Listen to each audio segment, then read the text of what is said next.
7 through the end of the chapter, verse 62. Now it happened as they journeyed on the road that someone said to him, Lord, I will follow you wherever you go.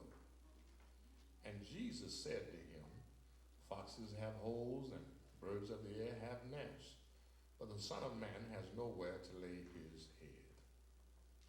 Then he said to another, follow me.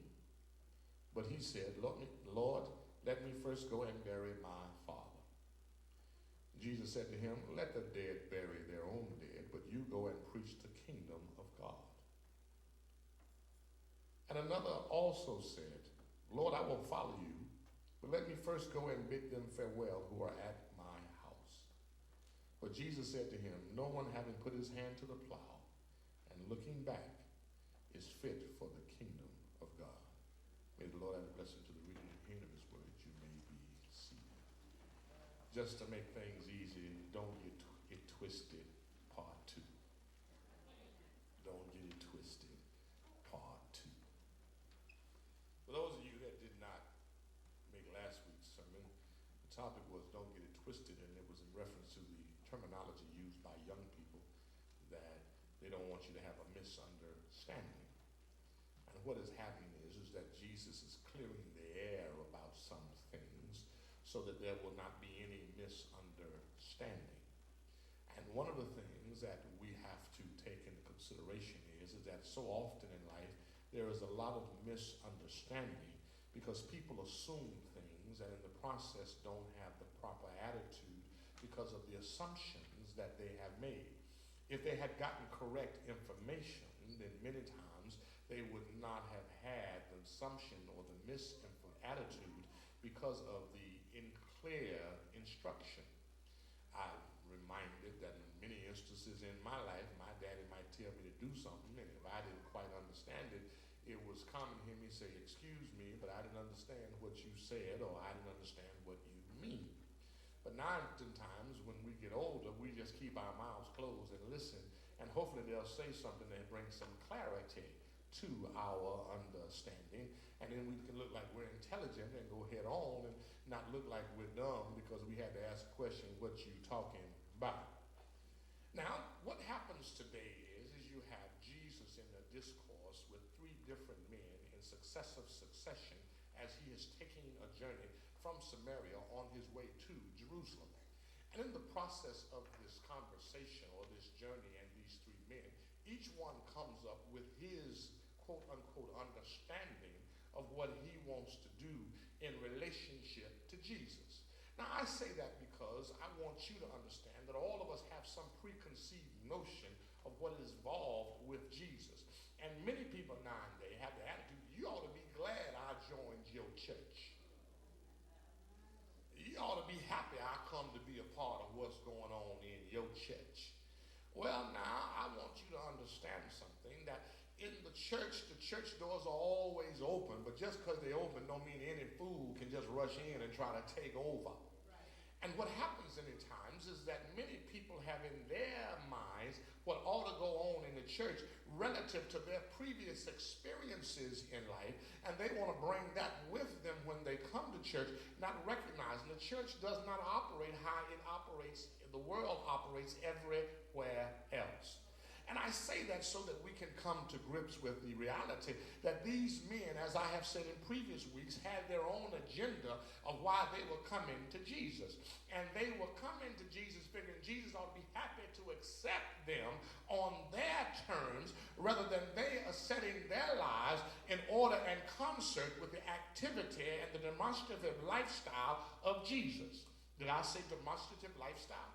Yes, I did. Demonstrative lifestyle, it means then that my lifestyle speaks volumes in and of and all by itself. I don't have to broadcast it. It just says what it is. I don't have to advertise it. It just says what it is. I don't have to put it on public display. It just says what it is. And his lifestyle is enumerated for us in the beginning of the discourse as he tries to get someone to understand that his life was a life of suffering, his life was a life of sacrifice, his life was a life of self-denial. Now, that's a very important issue for us to recognize. For many of us, that's the last thing we want to do. with this Burger King generation that we have of have it your way, with this microwave generation that we are, where we can have everything just like that, we have a tendency not to have patience. We have a tendency not to have the patience to wait. We have a tendency not to have the patience to maybe even not to be able to acquire what it is we want to have. If we can't get it right now, we put on a temper tantrum. We have fists. We stomp our feet. We shed tears. We raise our voice. We whine and we cry. When in reality, there's nothing in life that comes that way. Life is hard. Life is hard. I don't care if you're homeless or if you're living in a mansion, life is hard. It doesn't matter how you get your money, life is still hard. You can work by it or your money can be working for you. It is still hard. Life is hard. To go sit, and I've looked at women sitting in the beauty shop, to sit in the beauty shop to get beautiful, if you will, and have their hair done, as the case might be, to sit there for 2 and 3 hours in a day, that is hard. To get your hair braided for 5, 6, 8 hours, that is hard. When you go to the waiting room at the doctor's office and you have to sit there and wait, you on time, but still there's somebody else in front of you, you got to wait, and you're not feeling that well, no how. That's hard. To go support a child where you got to go and sit outside in the rain or the cold for a football game or soccer game, that is hard. Life is hard. You came here hard. You live hard, and you're going to die hard. I visited so many people in hospitals, and one of the amazing things to me is how they struggle, the body struggles to stay alive. Their breath is fighting. They're fighting to take the next breath.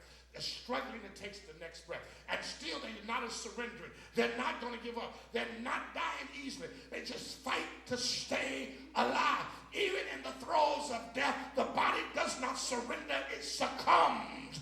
Life is hard. And anybody that think that Jesus had it easy, not so. And if Jesus didn't have it easy, why do you think you're going to have it easy?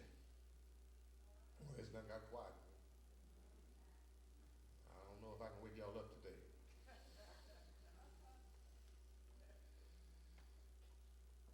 Children don't know it, but parents go out of their way to make their lives comfortable, easy. And I think we do them a disservice.